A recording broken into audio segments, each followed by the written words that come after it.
The Warping Queen is here, and they had to build Pass into her weapon, which is nuts. This unit is crazy and very unpredictable and is clearly going after Omni-Tank Ike teams. Let's get into her though. So, here we are with Celica. Our art looks about like it did in Engage, which is good. I like that. This looks fantastic. Infantry, blue tome. Again, going after Ike. And right there, you notice the crazy amount of warping we're getting. So, and we'll go over this, but pay very close attention to the pattern here, like nearest foe within 6 spaces and then within 2 spaces of that in any of those. So you can see how we're doing. Instead of being able to go all the way around the unit, is very much in front.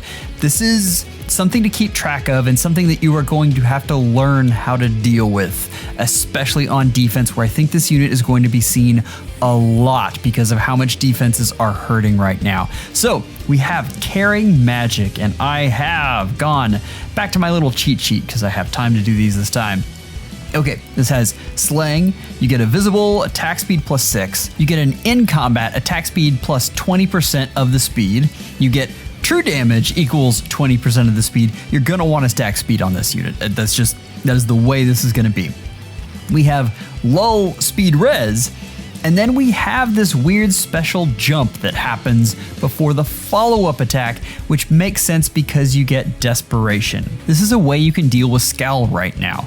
Your first hit is hit by Scowl, but the second one isn't, and you get a special jump. It's nice for this unit, and it's a nice way to combat all of those effects that have been hitting so hard. So let's look at Warp Ragnarok quick, and this is a really interesting special, and I kind of love this. So you get a boosted damage by 25% of the unit's attack. Keep in mind that's boosted damage, that's not true damage. You get Pass. So units like Gatekeeper or any of the Myrrh or anything like that that inhibits any kind of warping, this unit ignores that, which is really important for how this unit wants to work. And then the last little piece of this, we talked about that on the graphic just a second ago, but for foe within 6, you can move to a space within 2. So you can't move to an adjacent space, it has to be a space within 2. Really, that's where you're going to want to move with this unit, but I'm sure they wanted to make sure that we didn't do any crazy kind of shenanigans. And then you get Times Pulse on top of that. This has been a huge theme lately where they're trying to just absolutely stack the specials right now. They're crazy, and this is a lot of effects. This is more effects than you would have gotten in some of the original refines. Like this is a very good special, and I like how all of this works together with this unit. Moving on though, we've got Verge of Death. I'm a big fan of Verge of Death. I like that skill quite a bit. But then we have Resonance 4, and the way this skill is going to work, and instead of reading this, because this is quite a this is some wordery right here that is hard to understand. What's going on is you are taking a certain amount of recoil damage at the very beginning. It's 20% of your HP, but that doesn't include any of your mythic bonuses or anything like that.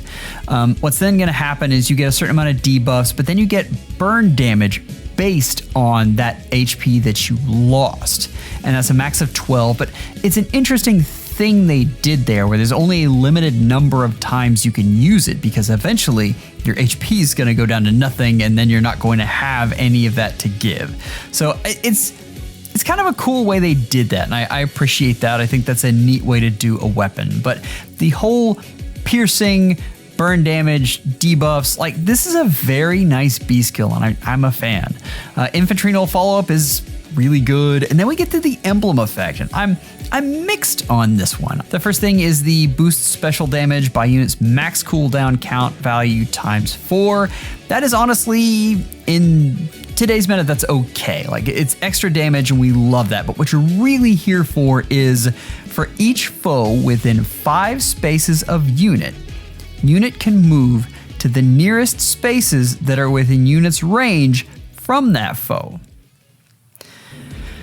What this is basically saying is all of these spaces in front of that foe are where you can move. So the front, the left, and the right are spaces that you can go towards that unit. This has some really interesting implications from a warping standpoint. And keep in mind, that's the nearest space, but this is going to be very good for a lot of the Gale Force units, even though they can't use that special cooldown, or any type of units that you want to have that unpredictability where they jump out to a much greater range than they would have been able to before. This is going to make Summoner Duels very annoying, but again, this is another tool for defenses that they're really going to try to be able to get around Ike, because that is the best way you take him out. You take out his support staff. We'll talk about the value. Right now, let's move on. I like this unit. This is a very good unit, and overall, if you look at the color that this unit is on, you have incredible value. I'm a huge fan of Attuned Sita and Ivy. They're really good. And to have Celica on the same color, wonderful value. It drops off dramatically from there. I do like Hinoka, but honestly, Veronica and even Embla have fallen off quite a bit. Green, Legendary Xander is a tough unit to use right now, and it's honestly, this green is not a great color. And then you have colorless, which there's a possibility you could have it, but I mean, really, it goes blue, red, and then both colorless and green should be 4s. Like they're not great. So I say that if you have a merge project in here, this is something that you can go for. You're not in love with a color share though. That's really what I'm saying here. So yeah, go for blue unless one of these is your merge project. But let's look at the tier list. Honestly, But I'm begging you. I know this is weird to put her in tier 1 under Ike, and there's depending on what you need, you could swap these up. But here's my logic. Right now, unless your name is Ike, it is really, really difficult to survive nukes right now. The Ike emblem ring helps you do that.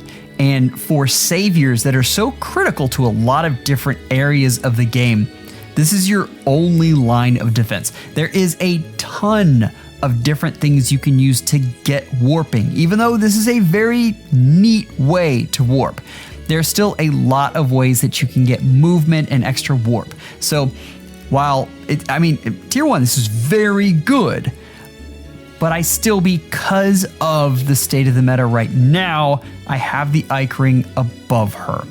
I have the Marth ring above them all because it is just universally good to get 1 cooldown. To get slaying on a unit is always good, unless Lucia type units just scatter them out all of a sudden.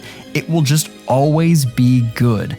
So don't think that I'm saying that Celica is bad, because she is not. The Celica ring is amazing. I love it. But I do have the Ike ring higher right now. The next thing I want to talk about is where she is in range nukes. And in the Discord, I was on a roller coaster as to whether this unit was good or not. And here's what I've come to. I would have probably liked more hitting power out of this unit. Just as an engage unit, as an engage ring, I kind of like having those types of units because they're so hard to get, because the rates on legendary banners are so good. I normally like them to raise the bar a bit, and they didn't really do that on this one in the realm of damage.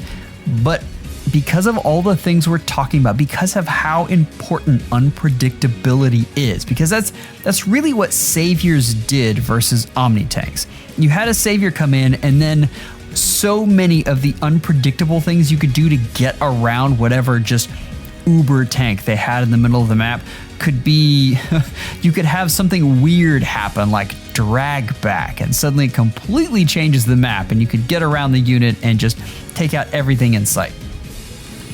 Since we're back to that omni tank meta, we are back to the trickery that is needed to get around them, and Celica provides that. And I think because of that, this is a really fun unit and can be used in a lot of different ways and will be very unpredictable on defense Just ask anyone who had to go up against Hell during her bonus week. It can be a big pain. So, I like this unit a lot. I have her in tier 0, even though I would have liked more from her damage output. She isn't as good to me as a green because I think a green right now is just the premier nuke. And I don't think she gets there. And you can see Leon drop down. Leon is not bad. Tier 1 is still very good. But I have him in a tier below Celica right now. Still, it's a really good unit. Like, this is fantastic. If you're a Celica fan, I think you're very, very happy right now. So right now we're in the middle of the Hall of Forms. If you want any advice on how to build those units, including tons of simulations and different team comps and all that, go check out the video for that. I really, really enjoyed looking at Sita. Members, you are amazing. Thank you for all you do. Take care and schedule an appointment with your FEHologist real soon.